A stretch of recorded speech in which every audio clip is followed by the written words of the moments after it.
नमस्कार, बहुत स्वागत है आपका डेली 24 भारत में। मैं हूं आपके साथ अनीता शर्मा। शुरुआत करते हैं देश दुनिया की बड़ी खबरों से। एफसीआरए को लेकर आज शाम 5:30 बजे एक अहम बैठक होने जा रही है। जानकारी के अनुसार कैथोलिक चर्च के बिशप और प्रतिनिधिमंडल के केंद्रीय गृह मंत्री अमित शाह से मुलाकात करेंगे और इस बैठक में विदेशी फंडिंग से जुड़े नियमों, संस्थाओं के पंजीकरण और एफसीआरए के प्रावधानों को लेकर चर्चा होने की संभावना है। बताया जा रहा है कि चर्च प्रतिनिधि विदेशी अंशदान प्राप्त करने वाली संस्थाओं के सामने आ रही चुनौतियों और अपनी चिंताओं को गृह मंत्री अमित शाह के सामने रखेंगे। वहीं सरकार की ओर से एफसीआरए नियमों के पालन, पारदर्शिता और राष्ट्रीय हितों से जुड़े पहलुओं पर चर्चा की जा सकती है। एफसीआरए कानून के तहत भारत में काम करने वाली गैर सरकारी संस्थाओं और संगठनों को विदेशों से मिलने वाले धन के लिए केंद्र सरकार से अनुमति और नियमों का पालन करना होता है। समय समय पर इस कानून में बदलाव और सख्ती को लेकर बहस होती रहती है और इस बैठक को चर्चा संगठन और सरकार के बीच संवाद के तौर पर देखा जा रहा है। बैठक में किन मुद्दों पर सहमति बनती है, इस पर सभी की नजरें टिकी हुई हैं। वहीं संसद के मानसून सत्र के दौरान एक बार फिर से विपक्ष ने केंद्र सरकार को घेरने की कोशिश की है। कांग्रेस अध्यक्ष और राज्यसभा में नेता प्रतिपक्ष मल्लिकार्जुन खड़गे ने सदन में कहा कि विपक्ष ने न केवल देश और 140 करोड़ नागरिकों से जुड़े प्रस्ताव और गंभीर मुद्दे उठाता है। उन्होंने स्पष्ट किया कि विपक्ष की एकमात्र मांग है कि प्रधानमंत्री और गृह मंत्री अमित शाह मंत्री जो है खुद सदन में उपस्थित रहे और इन मुद्दों पर अपना बयान दे। मल्लिकार्जुन खड़गे ने कहा कि संसद देश की सर्वोच्च नागरिक लोकतांत्रिक संस्था है और जनता से जुड़े महत्वपूर्ण विषयों पर सरकार का जवाब देना उनकी जिम्मेदारी है। उन्होंने आरोप लगाया कि विपक्ष लगातार जनहित के मुद्दे उठा रहा है, लेकिन सरकार इन पर चर्चा से बच रही है। कांग्रेस समेत विपक्षी दलों का कहना है कि संसद में जवाबदेही सुनिश्चित करने के लिए प्रधानमंत्री और गृह मंत्री को सदन में आकर स्थिति स्पष्ट करना जरूरी है। वहीं सत्ता पक्ष का कहना है कि सरकार संसद की कार्रवाई के नियमों के अनुसार सभी मुद्दों पर जवाब देने के लिए तैयार है और अब देखना होगा कि विपक्ष की इन मांगों पर सरकार क्या रुख अपनाती है और संसद की कार्रवाई किस दिशा में आगे बढ़ती है। Sir, just I want, we raised only genuine questions concerning to the country, concerning 140 crores people asked us question, and we are asking only Home Minister, Prime Minister should come to a statement. No, we are asking nothing. Ministers got their own right to I am ready to have their will. a debate. So That's why I have brought okay. the note. Please take your seat. Therefore, Please take your I seat. request you, sir. Please take You your direct seat. Prime Please take your Minister. seat. You direct Home Minister. Now should come here, give their statement. We are ready to discuss. Now we are ready to discuss. Okay, okay. And Okay, we I will should put not- it. Sir, just I want, we raised only genuine questions concerning to the country, concerning 140 crores people asked us question, and we are asking only Home Minister, Prime Minister should come to a statement. No, we are asking nothing. You know very well. There should be Ministers a got their statement. own right to I am come ready to have their will. a debate. So That's why I have brought okay. the note.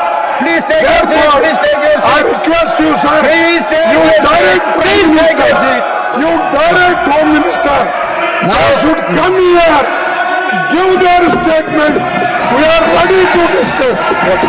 Now we are ready to discuss. Okay, okay. And Okay, we I will should find not- today. Sir, just I want, we raised.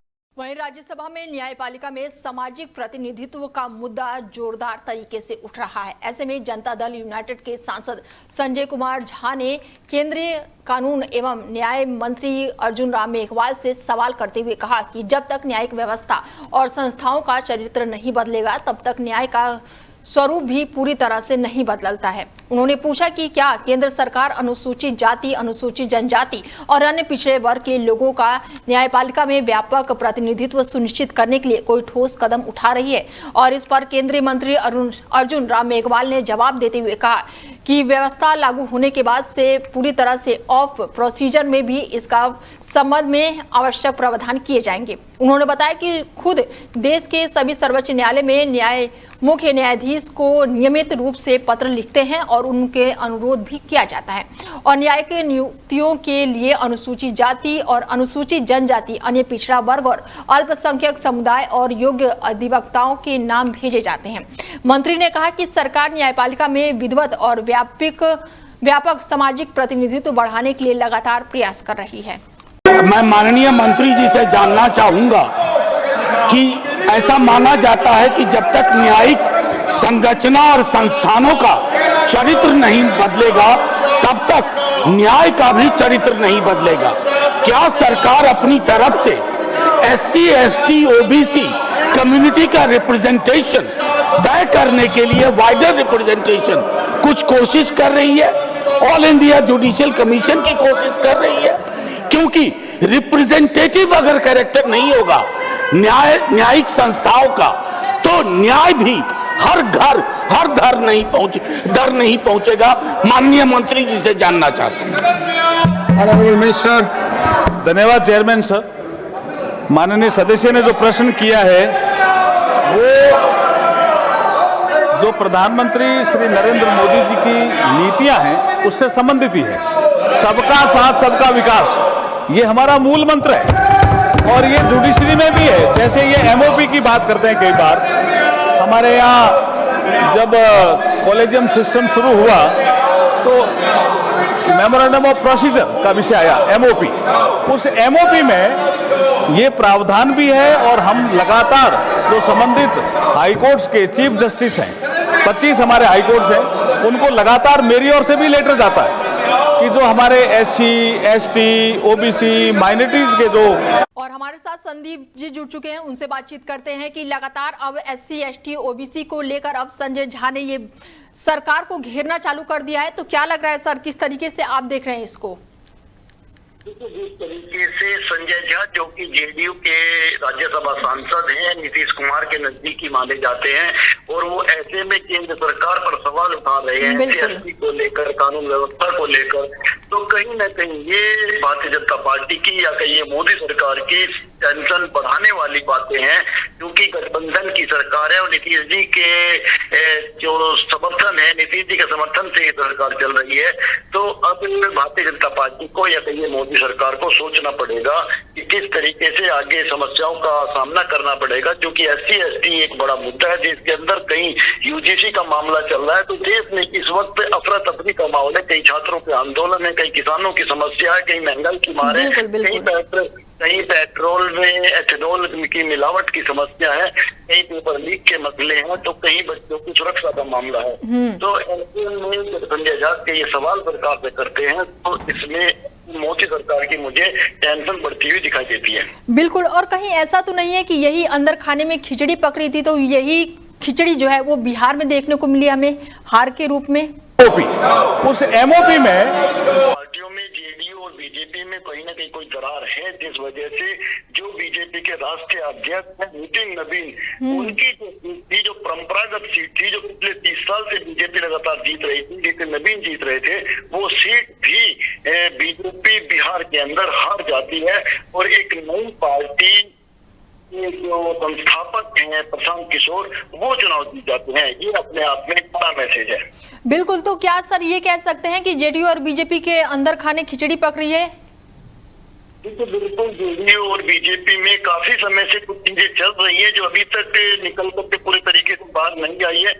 लेकिन जिस तरीके से संजय झा ने सरकार से सवाल किए हैं तो इससे पता चलता है कि नीतीश जी को मुख्यमंत्री पद से हटाने के बाद जिस तरीके से सम्राट चौधरी को बिहार में मुख्यमंत्री बनाया गया, तो कहीं ना JDU में अंदर खाने नाराजगी है, वो नाराजगी धीरे धीरे बाहर दिखाई देने लगी है। बिल्कुल। ऐसा तो नहीं है कि सर BJP जो है अब बैक फुट पर आ गई है, क्योंकि हमने मध्य प्रदेश में देख लिया, बिहार में देख लिया, और अब ये उस पटल पर उठ रही है, सवाल वहां पर उठ रहे हैं जहां पर जनता के मुद्दे उठते हैं, और अब यहाँ पर आपस में ही खिचड़ी पक रही है।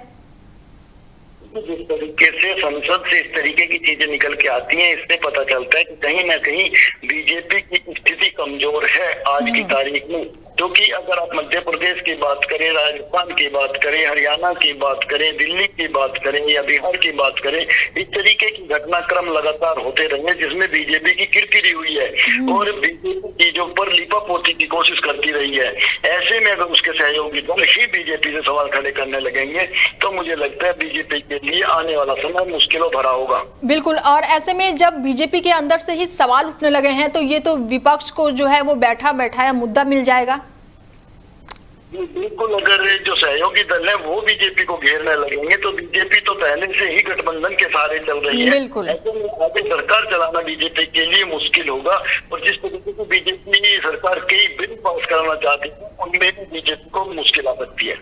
ठीक है सर, तमाम जानकारी और जुड़ने के लिए बहुत शुक्रिया। धन्यवाद। वहीं इलाहाबाद यूनिवर्सिटी में फीस विवाद को लेकर सियासी हलचल तेज हो गई है। छात्रों पर दर्ज हुई एफआईआर को लेकर कांग्रेस नेता राहुल गांधी ने केंद्र और प्रदेश सरकार पर निशाना साधा। राहुल गांधी ने आरोप लगाया कि छात्रों की आवाज दबाने के लिए उन पर कार्रवाई की जा रही है। उन्होंने कहा कि शिक्षा से जुड़े मुद्दों पर छात्रों की चिंताओं को सुनना चाहिए, न कि उन्हें के खिलाफ मुकदमा दर्ज किए जाना चाहिए। राहुल गांधी ने फीस वृद्धि और छात्र हितों से जुड़े मामलों पर सरकार से जवाब मांगा है। दरअसल इलाहाबाद विश्वविद्यालय में फीस बढ़ोतरी को लेकर छात्र विरोध प्रदर्शन कर रहे हैं और प्रदर्शन के दौरान कुछ छात्रों पर पुलिस कार्रवाई और एफआईआर दर्ज होने के बाद से मामला जो है और भी ज्यादा गर्मा गया है। छात्र संगठन लगातार फीस वृद्धि वापस लेने और दर्ज मुकदमे हटाने की मांग कर रहे हैं। कांग्रेस ने इस मुद्दे को लेकर सरकार की नीतियों पर सवाल उठाए हैं और पार्टी का कहना है कि छात्रों की समस्याओं का समाधान संवाद के जरिए होना चाहिए। वहीं प्रशासन की ओर से कानून व्यवस्था बनाए रखने के लिए कार्रवाई किए जाने की बात भी कही जा रही है। इलाहाबाद यूनिवर्सिटी का फीस विवाद अब छात्र संगठनों के साथ साथ राजनीतिक दलों के बीच भी बहस का बड़ा मुद्दा बन गया है।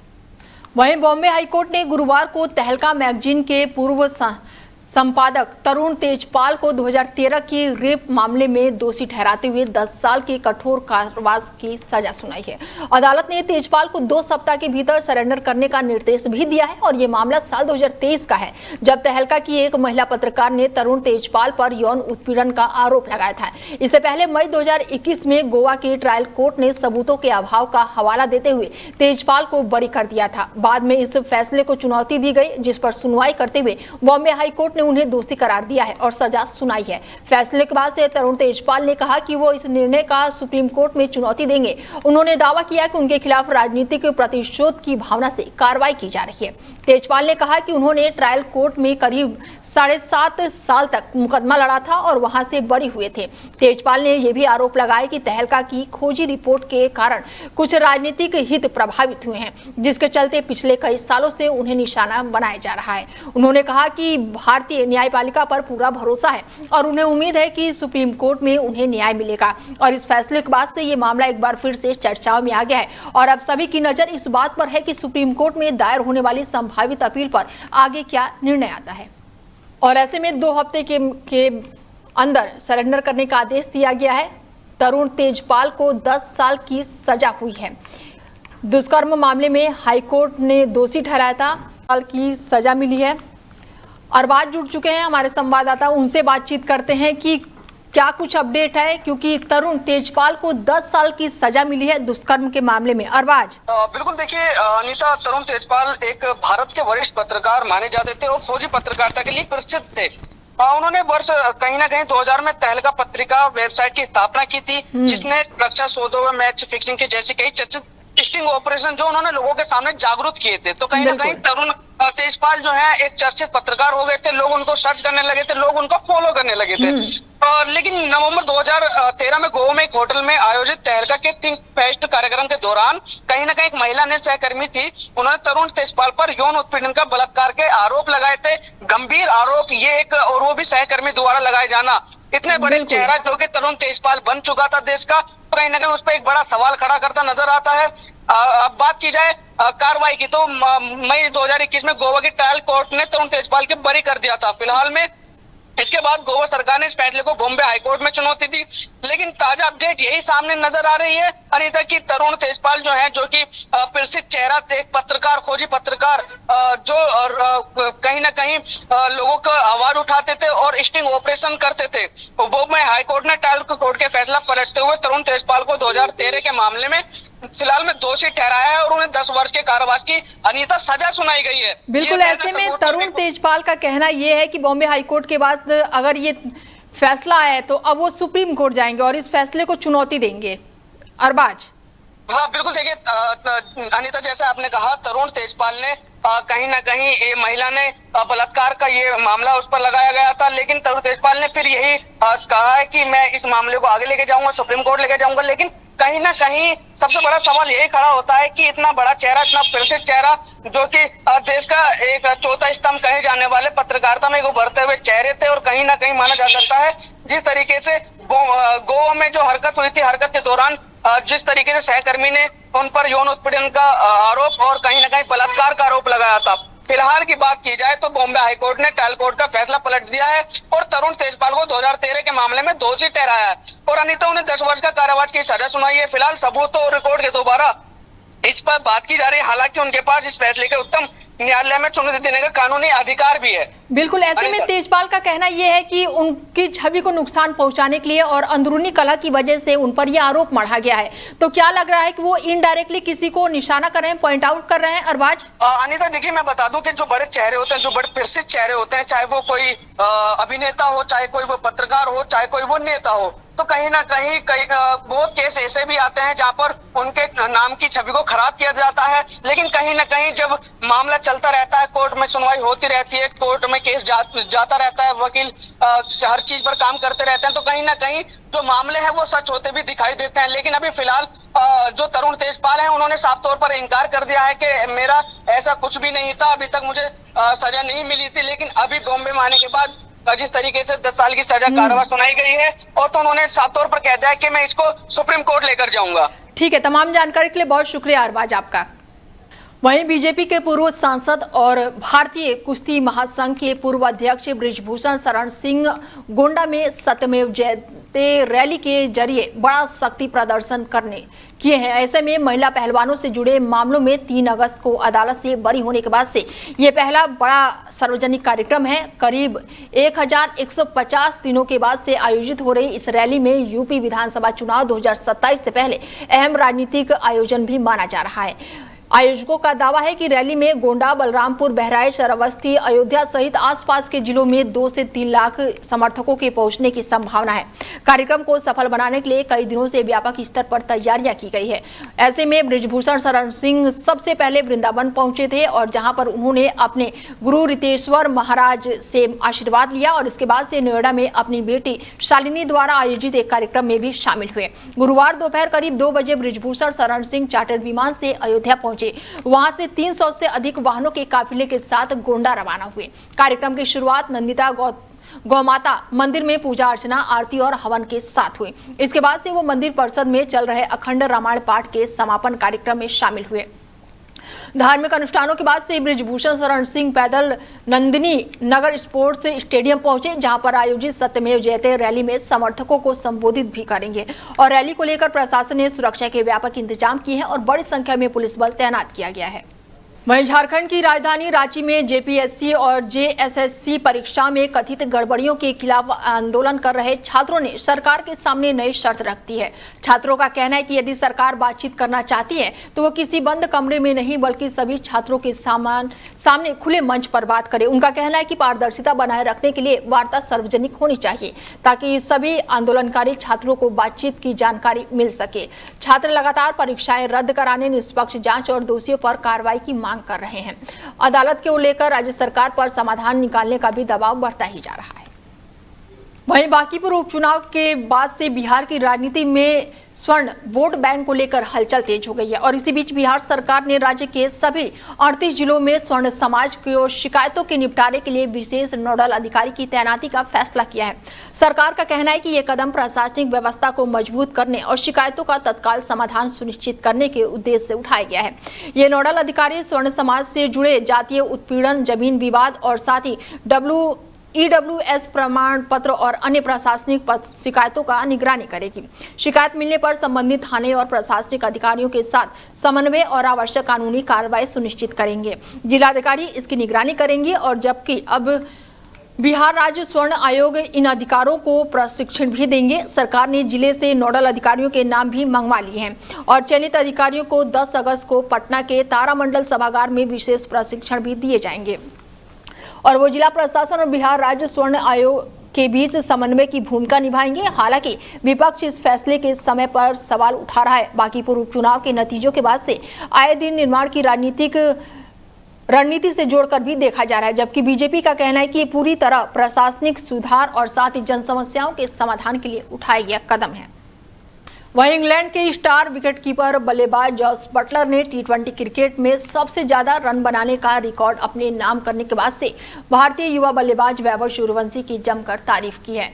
कायरन पोलैंड का रिकॉर्ड तोड़ने के बाद से जब बटलर से पूछा गया कि भविष्य में उनका ये रिकॉर्ड कौन तोड़ सकता है, तो उन्होंने बिना झिझके भारत के 15 साल के बल्लेबाज वैभव सूर्यवंशी का नाम लिया है। बटलर ने कहा कि रिकॉर्ड बनता है और टूटने के लिए ही बनता है। उन्होंने कहा कि अगर कोई खिलाड़ी उनका ये रिकॉर्ड तोड़ सकता है तो वो वैभव सूर्यवंशी है और ऐसा होने पर उन्हें गर्व होगा। बटलर का ये बयान इसीलिए भी खास माना जा रहा है क्योंकि उन्होंने वैभव को खेलते और उनकी बल्लेबाजी को करीब से देखा है। वैभव सूर्यवंशी ने अंडर 19 क्रिकेट, IPL और अंतर्राष्ट्रीय T20 क्रिकेट में अपनी प्रतिभा का शानदार प्रदर्शन किया है। हाल ही में जिम्बाब्वे के खिलाफ 3 मैचों की T20 सीरीज में उन्होंने सबसे ज्यादा 151 रन बनाए और प्लेयर ऑफ द सीरीज का पुरस्कार भी जीता।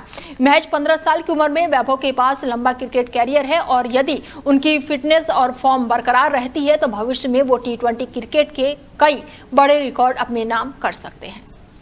फिलहाल खबरों में मेरे साथ इतना ही। दीजिए इजाजत, नमस्कार।